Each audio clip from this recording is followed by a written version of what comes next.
Alors l'XPS 13, c'est l'ultra portable phare de Dell. C'est un ultra portable au format 13,3 pouces, mais en fait quand on sort sa règle, on se rend compte que c'est l'écran qui mesure 13,3 pouces et le boîtier, lui, est beaucoup plus petit. Alors cette nouvelle édition, parce que c'est une édition 2018, qu'est-ce qui la caractérise le mieux? Eh bien, on va tout simplement dire qu'elle est plus fine, plus légère, elle a un équipement à la pointe, ça on va vous en reparler, et surtout la mise à prix, 1330 €.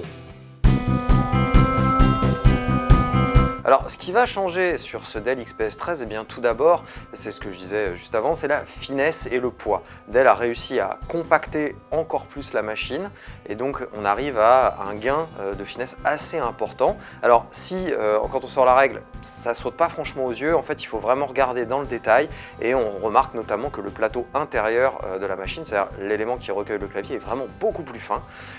Autre élément qui change, c'est la connectique. Avant, sur l'ancienne version de l'XPS 13, on avait un vrai port USB 3 plein format, on avait un lecteur de carte SD, etc., etc. Là, Dell a fait le choix de passer au tout USB type C, c'est-à-dire que vous ne pouvez plus connecter votre clé USB traditionnelle à la machine, il va falloir passer pour cela par un adaptateur, heureusement fourni.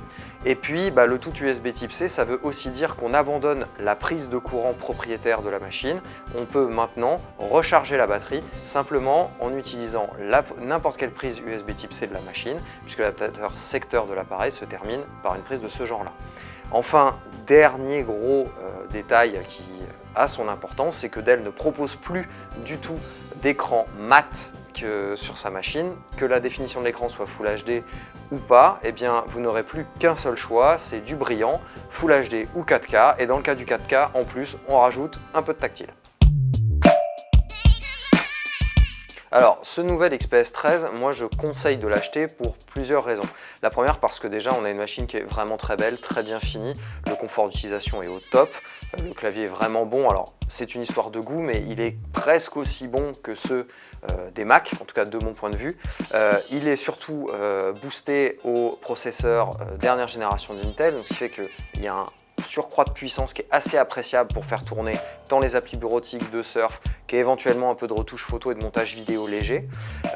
Il y a aussi un très bon écran, c'est la première fois en moultes années que Dell arrive à nous donner un écran aussi bon, aussi lumineux et contrasté, et ça c'est vraiment bien.